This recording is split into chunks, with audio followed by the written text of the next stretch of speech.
2014년 갑오년 새해 경기도 수부도시 수원시의 수장 염태영 시장 모셨습니다. 시장님 안녕하십니까? 예, 안녕하세요. 새해 복 많이 받으세요. 예.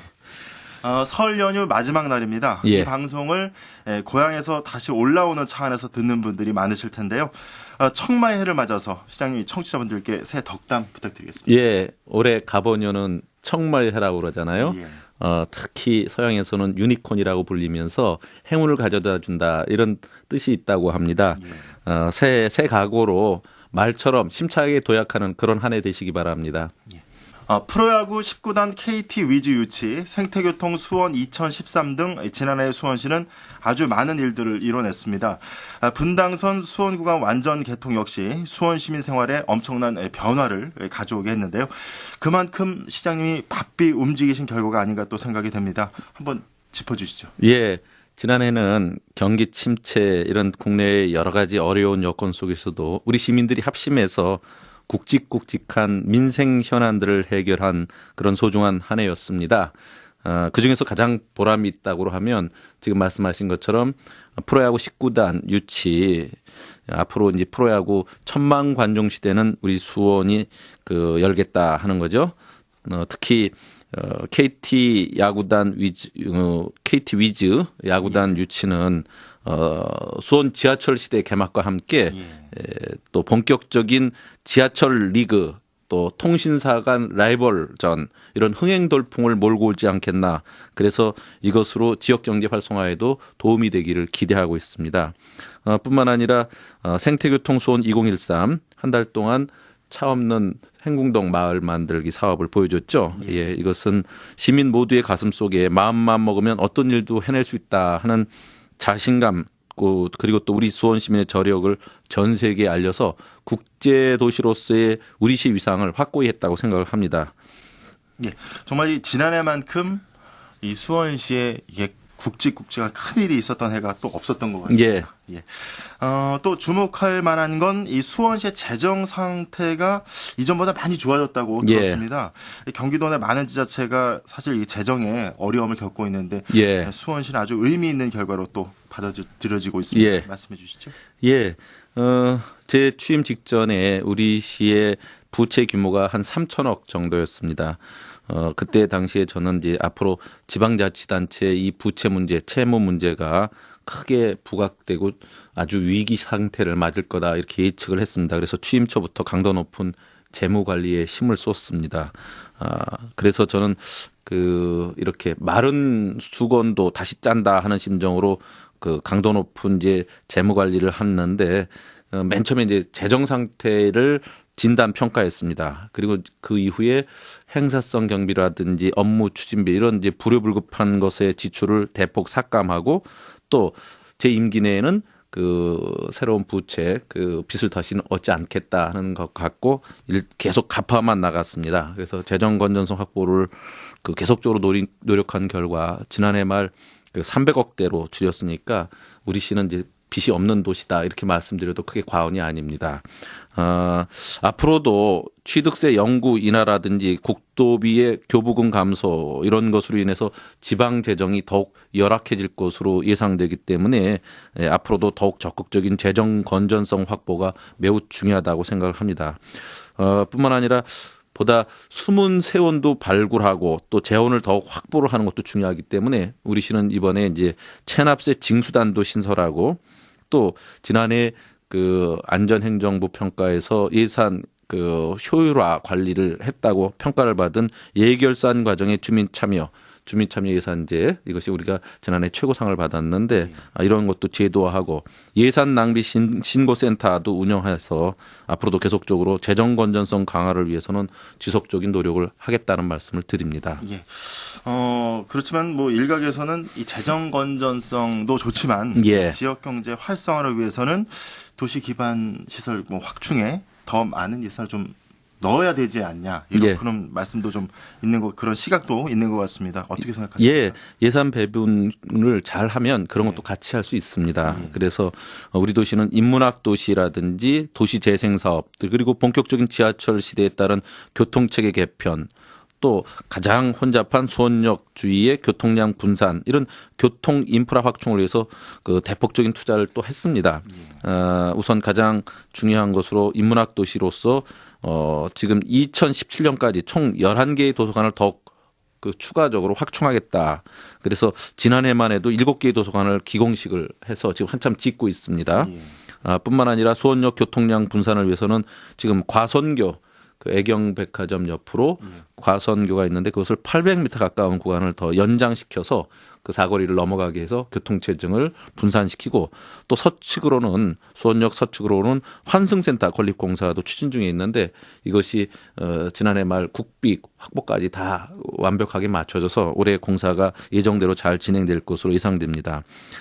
뿐만 아니라 그 이러한 그 확충 공사로 인한 기발 시설에 들어가는 투자 경비는 이로 인해서 이 수원역 주위에서 앞으로 기업들이 들어서면서 많은 수익을 창출할 기업들에게 부담토록 했습니다. 그래서 지금 현재 있는 애경 롯데, 애경, KCC 이 세 회사가 이 과선교 공사비에 들어가는 600억이 넘는 이 돈을 부담하게 해서 우리시는 별도 예산을 들이지 않고 했기 때문에 긴축 예산을 하면서도 실제 투자는 다 했다는 거죠. 이런 것들을 들을 수 있고요. 뿐만 아니라 또 화성 행궁 앞에 300억 규모의 공공미술관을 건립 중에 있는데 이것 또한 현대산업개발도로 우리 시의 사회환원 차원에서 기부해달라고 요청해서 받아낸 거고 이미 기공식을 했죠.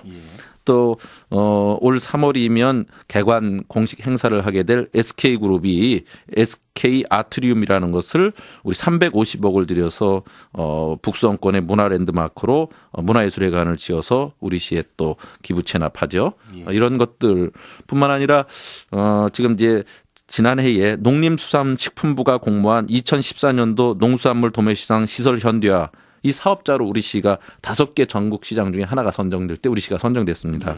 그래서 우리 시 농수산물 도매시장이 앞으로 2018년도까지 초현대식 농식품 종합 도매시장으로 리모델링을 하게 됩니다.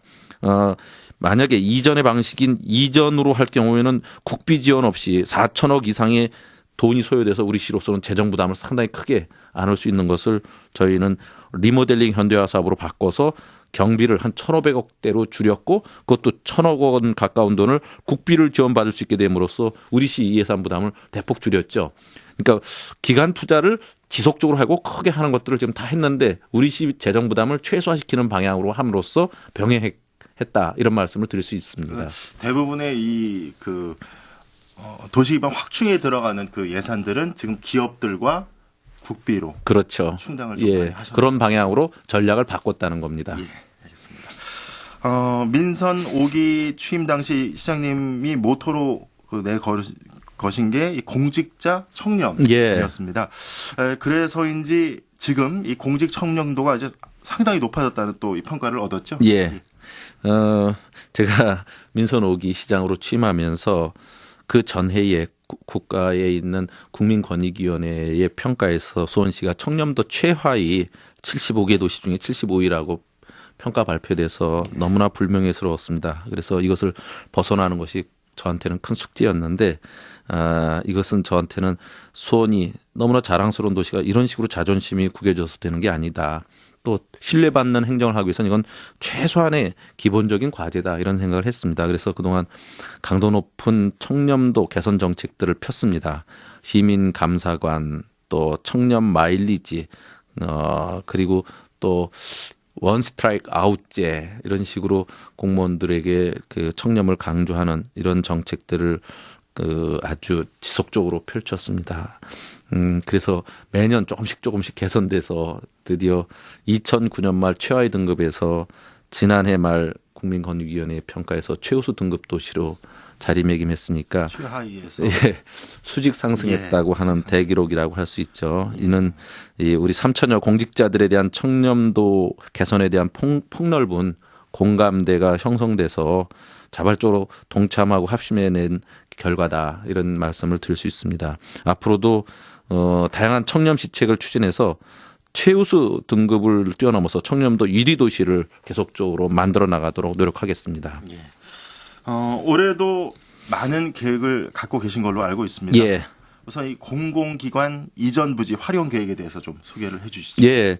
우리 시에 있는 농촌진흥청과 또 그 산하기관 이런 데가 이제 그 올해 중반부터 전주로 예, 전주, 안주 이런 혁신도시라고 하는 대로 예, 이전하게 돼서 이것이 비계되죠. 예. 그래서 많은 또 우려를 하고 있는데 사실은 많은 고용을 창출하던 이런 기업들이 이전하는 것은 굉장히 큰 타격인데 우리는 이제 농촌진흥청이 그 영농과학의 중심지였고 또 그런 전통을 우리가 살려나가는 것은 굉장히 중요하기 때문에 그것은 핵심적인 것은 남겨놓고 그 대신 많은 그 농장처럼 돼 있던 데는 우리가 또 오히려 앞으로 도시 기반의 그 공공 용지로 활용하게 되면 또 새로운 도시 발전의 기회 요소가 된다 이런 생각으로 접근을 했습니다. 예. 그래서 그동안 국토교통부라든지 농림축산식품부와 긴밀하게 협의하고 우리가 전례 없는 것들을 많이 따냈습니다. 그것이 이제 농촌진흥청 이전 부지를 우리가 일부 받아서 그것을 한 2천억 넘는 돈을 우리가 그 부지를 받았습니다. 예. 그것을 다시 우리는 농림축산식품부와 협약을 체결해서 농업 역사문화 전시 체험관으로 만들기로 하고 그것은 전에 국비가 투자되는 거죠. 예. 그래서 새로운 지역 발전의 거점지를 만들었습니다. 그 외에 이제 농촌진흥청 산하기관들의 이런 이전 부지도 지역별로 테마형 주거단지라든지 공원 친환경 자족시설 용지 이런 것으로 활용하게 했습니다. 이 가운데는 한 200만 제곱미터 정도 되는데 35%가 공원, 녹지, 도로 이런 기반 시설로 계획해서 공공성을 확보했다 이런 말씀을 드릴 수 있습니다. 앞으로 농촌진흥청 부지가 좀 전에 말씀드린 것처럼 전체 규모가 한 4천억 규모 되는 농업 역사문화 전시 체험관이 들어가는 것을 비롯해서 농촌진흥청 부지 안에는 또 시민공원이라든지 중앙선거관리위원회의 연수원 또 농생명 첨단 R&D 단지 이런 것으로 복합적으로 활용하게 되기 때문에 예. 앞으로 농촌진흥청이 이전하는 것은 아쉽지만 그 이후에 그렇게 걱정하지 않아도 새롭게 산업군으로서 재편될 지역의 그 발전의 교두보 역할을 하는 것들은 계속적으로 새로운 모습으로 탄생하게 된다는 말씀을 드릴 수 있습니다. 농업 역사문화 전시체험관, 예. 또 시민공원, 중앙선거관리위원회 연수원, 그리고 예. 농생명 첨단 R&D 단지 예. 많은 것들을 또 계획하고 있는 것으로 알려지고 있습니다. 이 같은 활용 계획이 시민들에게도 아주 큰 의미가 있을 것 같습니다. 공공기관 이전하게 되면 그것을 어떻게 쓰겠는가 하는 것을 중앙정부와 해당되는 부서와 긴밀히 협의해서 만들어내는 것이 활용계획입니다. 예. 이 활용계획은 앞으로 그 도시개발 사업의 기본 구상 같은 역할을 하기 때문에 이렇게 활용계획이 나온 것은 향후 계획 수립 시에 반드시 반영하도록 되어 있습니다. 그러니까 지금 저희가 활용계획으로 이렇게 나온 것은 그냥 구두선으로 나와서 끝나는 게 아니라 이후에 시행 계획의 지침 성격을 갖는 거기 때문에 우리로서는 대단히 중요한 이제 처음부터의 그 일종의 기본 구상을 확정했다 이렇게 말씀드릴 수가 있는 겁니다. 이렇게 활용 계획이 확정됨으로 인해서 공공기관 이전 부지에 북수원에 또 서수원에 남수원 쪽에 지금 공공기관 농촌진흥청 산하기관들이 있던 이곳이 새로운 성장 거점 지역으로 역할을 하기 때문에 우리 도시에는 새로운 기회 요인이 된다 이런 말씀을 드릴 수가 있습니다. 앞으로 우리 지역의 균형 발전에 큰 기대감을 갖게 하는 그런 거라고 할 수 있습니다. 그러니까 서수원권 주민들에게 그 균형 발전 기대감을 또 한껏 예, 서수원도 있고 예. 그 남수원도 있고 남수원도 북수원도 있고. 있습니다. 예. 북수원은 원예특작과학원, 또 서수원은 농촌진흥청과 또 작물시험장, 또 도포장 이런 데가 있고요.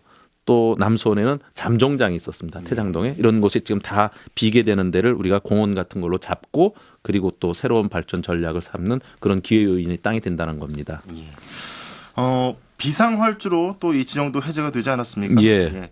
이를 통해서 이 주민들의 삶도 또 변화가 될 것으로 보이는데요. 예. 주변 개발에 대한 이 계획도 당연히 있으시죠? 예, 맞습니다. 비행장 그중에서도 비상활주로가 지난해 말 12월 31일자로 지정 해제됐습니다. 그래서 인근 지역의 고도 제한이 완화됐는데 아시다시피 이제 비상활주로는 1983년 지정됐습니다. 그리고 한 30여년간 한 번도 비행기에 이착륙을 한 적이 없는 그야말로 비상활주로였죠. 근데 이제 그렇게 지정되니까 그로 인한 그 주변 지역에 고도 제한이 많았습니다. 그래서 비행장으로 인한 고도 제한 외에 비상활주로 지정돼 있는 것으로 인한 추가적인 그 중복 고도 제한이 있었는데 요 그 비상활주로로 인한 추가 중복 제한 부분이 해제된 겁니다. 그래서 그동안 우리 시는 2011년 10월 그 비상활주로 이전 사업에 대한 업무 협약을 공군, 경기도, 수원시, 화성시와 함께 체결한 게 있었거든요. 그래서 공사 비용이 한 200억 든다 그래서 그것을 수원시와 도가 80억씩, 화성시가 40억 이렇게 내서 이 비상활주로를 수원 공군 비행장 내에 건설을 하고 대신 비상활주로는 지금 기존의 비상활주로는 해제하기로 했던 거거든요. 예. 비상활주로 해제를 인해서 그 우리 시는 이제 비상활주로를 원래 12월 31일 지난해 12월 30일까지 해제하기로 했는데 공사가 그때까지 못 맞춰졌어요. 예. 올해 4월까지는 가야 맞춰진대요. 그래도 12월 31일까지 해제하기로 한 약속을 공군 쪽에서 지켜주셨습니다. 그래서 다행스럽게 연말에 지정 해제가 결정됐는데 이로 인해서 권선동이라든지 세류동, 곡반정 등 이런 지역이 한 8천 필지 가까운 곳에 한 4제곱킬로미터 가까운 지역이 고도 제한이 완화됩니다. 그래서 용도 지역에 따라서는 최도 45m 높이까지 군부대 협의 없이 신축이라든지 중축이라든지 이런 게 가능해져서 주민들의 재산권 행사가 훨씬 수월해지고 일부 연구 결과에 따르면 한 6조 원의 기회비용이 더 생겼다 이렇게 평가들을 하고 있더라고요. 이렇게 이제 비상활주로가 해제됨으로써 수원의 이제 서남북권 발전의 신호탄이 됐다고 생각합니다. 비상활주로 주변에는 나무 한 그루 심을 수 없었기 때문에 예. 수원의 경계 진출입부에 삭막했었죠. 예. 앞으로 이제 시 경계 진출입로 경관 개선 사업도 하게 되고 또 주변에 낙후된 지역에 이제 생기도 불어넣게 될 것으로 생각합니다. 이와 함께 이 수원 비행장 이전에 관한 또 용역도 완성된 걸로 알고 있습니다. 이곳의 활용 방안은 어떻게 또 준비하고 있습니까? 예, 수원 비행장 이전 사업은 60년 이상 지속된 우리 시의 아주 해묵은 그 현안이고 숙제였죠. 또 많은 시민들의 그 열망이었는데 지난해 4월에 우리 시민들의 이러한 열망과 또 우리 지역 국회의원들께서 합심 노력해서 군공항 이전 및 지원에 관한 특별법이 제정됐습니다. 그래서 앞으로 10년간 계획으로 이전을 추진할 계획입니다. 지난해에는 이제 국책 연구기관인 국토연구원과 함께 우리 시의 100년 지계 그리고 또 동북아 경제권을 선도할 수 있는 거점 공간으로 이 비행장 이전 부지를 활용하기 위해서 그 연구 용역을 했습니다. 그래서 활용 방안에 대한 연구가 일단 도출이 됐거든요. 이것을 갖고 이제 그 2월에 시의회에 의견 수렴을 하고 또 주민공청회를 거쳐서 3월에 국방부에 이전 건의서를 제출하게 됩니다. 대략적으로 지금 연구 결과 나온 이 비행장 이전 부지에 대한 활용 방안은 크게 보면 그 그레이트 파크라고 해서 뉴욕 같은 경우는 센트럴 파크 같은 것 중심공원이 크게 있고요. 생태습지공원 또 첨단 지식교류 캠프 그리고 국제의료복합단지 친환경 생태주거단지 이런 것으로 그 개발할 계획입니다. 이렇게 또 그 이런 개발 가능한 부분을 그 판매를 하게 되면 이전 비용을 마련해서 또 이렇게 중심되는 여러 가지 복합적 기능들을 넣는 것으로 그 우리 앞으로 개발이 가능하기 때문에 앞으로 상당한 기대감을 갖게 하고 있습니다. 예, 수원 비행장 이전 그 앞서 그 말씀하셨던 뭐 비상활주로 지정 그리고 농촌진흥촌 이전 부지까지 아주 수원이 새로운 탈바꿈할 것 같습니다. 맞습니다. 예. 신년 기자회견에서도 이미 밝히셨죠. 2014년 올해의 시정 방향을 더 따뜻한 복지 수원으로 또 정하셨습니다. 무지개 복지 7개 분야 이 무지개 복지에 대해서 또 말씀하셨는데 설명을 좀 해주셨습니다. 예, 복지가 이제 단순히 퍼주기가 아니라 경제 활성화라든지 삶의 질과도 직접 연결되는 방향으로 그 앞으로 복지 정책을 펴겠다는 뜻입니다. 근데 이제 그 복지 정책을 7개의 복지 정책으로 이렇게 구분해서 그 발표를 했기 때문에 이것을 7가지 무지개 색깔로 비유해서 무지개 복지다 이렇게 표현을 했습니다. 이를테면 경제복지, 사회복지, 주거복지, 교통복지, 환경복지, 교육복지, 문화복지 이런 7가지 복지 정책으로 표현된 우리 시정 정책인데요. 여기에는 이제 수원형 창업 성공 시스템이라든지 기업하기 좋은 환경을 조성한다든지 전통시장을 활성화한다든지 사회적 기업을 육성한다든지 하는 것들이 전부 다 이제 경제복지에 포함되고 이것들은 이제 주민들께서 먹고 사는 문제를 풀어가는 것들을 포함하고 있겠고요. 그다음에 참여와 나눔으로 사회복지를 이루고 또 창조적 도시 재생 사업을 지속 추진해서 주거복지를 이루고 격자형 우리 이제 철도 광역철도 네트워크로 교통복지를 이루겠다. 또 고품격의 공원과 녹지 정책을 펴서 환경복지를 이루겠다. 또 교육하기 좋은 시설과 인프라들 또 여러 가지 교육 지원 정책을 통해서 교육복지를 이루겠다. 또 행궁 2단계 보건과 또 이를 기반으로 한 관광 활성화로 문화복지를 실현해 나가겠다. 이런 것들을 올해 시정 방향으로 발표했습니다. 예, 알겠습니다. 특이할 만한 것들 중에 이 조직 개편안도 또 눈에 들어오고 있습니다. 이 수원시 조직의 변화가 보이는데요. 어떤 의미가? 예, 지난해 새 정부가 안전 쪽을 아주 강조하는 정책들을 국가 정책으로 삼았잖아요. 예. 그래서 우리 시도 본청에 신설된 안전총괄과를 후속으로 총괄하는 기획실도 안전기획조정실 이렇게 바꿨어요. 예. 그리고 각 구청에는 안전주민자치과를 신설했습니다. 그래서 급증하는 사회복지 업무와 또 구청의 이렇게 이제 다시 4개 구청에 안전주민자치과를 신설했습니다. 그리고 또한 이제 급증하는 사회복지 분야 업무 수요와 관련해서도 구청과 동 사회복지 인력을 증원했고 또 구동의 역할이 강화됐고 또 한편으로는 지역 주민의 생활 밀착형 삶의 질 향상을 위해서 각 보건소에 보건행정과를 신설했습니다. 그렇게 하니까 4개 구청에 안전주민자치과가 신설되고 4개 보건소에 보건행정과가 또 신설된 거죠. 그리고 이제 전체 주민의 72%가 현재 우리 시에서는 공동주택에서 사시고 계십니다. 그래서 이런 공동주택에 사시는 주민들의 요구와 주민 갈등이 많은데 이런 것들을 적극적으로 해소하기 위한 방안으로 주택건축과를 별도로 분과를 했습니다. 그리고 지난해 수원 지하철 시대 수원 분당선이 이제 완전 개통됐지 않습니까? 그 이후에 이제 수인선, 신분당선 연장선, 또 신수원선 이런 것들 외에도 또 노면전차까지 있으니까 앞으로 이렇게 광역철도와 도시철도들을 전담하기 위한 첨단교통과를 신설했습니다. 이번 조직은 한마디로 주민의 안전과 복지 또 현안 해결 이런 주민의 만족과 삶의 질 향상을 염두에 둔 그런 개편이다 할 수 있습니다. 인구 100만 도시 특례 법제화. 많은 시민들은 이에 대해서 좀 잘 모르실 것 같습니다. 특례시가 어떤 건지 이 자세한 설명과 또 현재 어느 정도 진행되고 있는지 말씀을 좀 해 주시죠. 예. 우리 수원시가 이제 인구 120만 육박하지 않습니까? 전국의 기초자치단체 중에 가장 많은 인구가 거주하고 있고 경기도에서도 유일한 100만 이상 도시죠. 수인선 그리고 또 철도 1호선, 수원 분당선 등이 통과하는 사통 발달의 교통 요충지이고 또 2012년 국토교통부에서 실시한 대중교통 현황 조사에서는 수원역이 버스 승하차 인구가 전국 1위로 나타났습니다. 이렇게 우리 시가 많은 인구뿐만 아니라 지금의 광역시 이상의 행정 수요를 또 갖고 있기도 합니다. 그래서 이렇게 많은 행정 수요와 시민들의 주거에 대한 또 교통에 대한 여러 가지 요구가 있는데도 불구하고 우리 시는 지금 인구 50만 도시의 사무 권한과 재원 배분, 행정 조직 이런 것들로 획일적 적용을 받고 있어서 우리 시민 입장에서는 행정 서비스 면에서 크게 불이익, 차별을 받고 있다고 할 수 있습니다.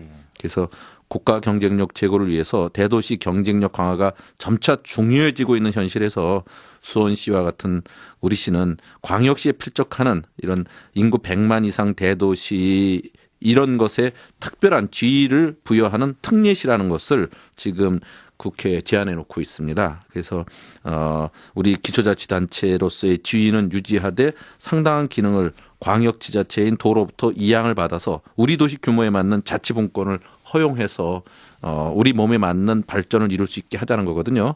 지난해 9월 12일 이찬열 국회의원이 안전행정위원회 간사 역할을 하고 계신데 이찬열 국회의원이 중심이 돼서 지방자치단체의 종류에 특례시를 포함하는 지방자치법 일부 개정안을 발의돼 있습니다.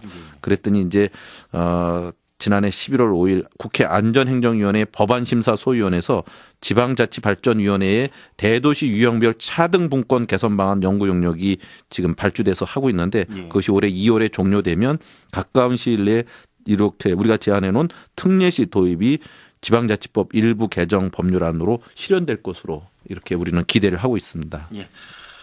풀어야 할 숙제도 있습니다. 이 광교 신도시 문제인데요. 이 십수년간 끌어온 이 광교 신도시 컨벤션 시티 이 부지 활용 계획에 대해서 이 합의가 된 걸로 알고 있습니다. 앞으로 사업 계획 좀 예, 말씀해 주시죠. 이제 설 연휴 지나면 곧 지사님하고 발표할 것으로 예상하고 있습니다만 컨벤션 시티 건립 사업 말이죠. 예. 사실 이것은 우리 시로서 보면 너무나 오랫동안 묵어왔던 수건이었습니다. 광교 신도시 지구 지정 이전부터 우리 시는 계획하고 있었던 거고요.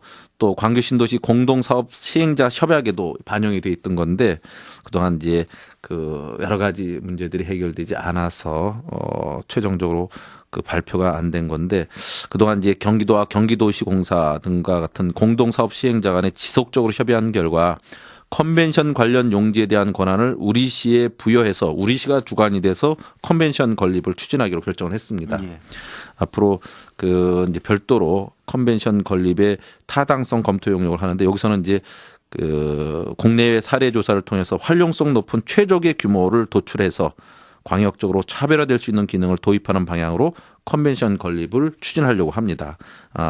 주요 입지하는 시설로는 전시장이라든지 회의장 그리고 체육시설, 문화시설, 주민 편익시설 이런 복합시설 단지로 조성해서 국내의 방문객은 물론 경기도 남부권의 거점 도시로서의 역사 문화적 가치를 알릴 수 있는 다양한 문화예술 이벤트의 장으로서도 활용될 수 있도록 계획을 하고 있습니다. 예. 2014년 올해 수원시의 비전과 목표에 대해서 여쭙겠습니다. 올해 신년 화두를 신뢰를 바탕으로 시정을 완성한다 하는 뜻의 논어에 나오는 신의성지라는 사자성어로 정했습니다.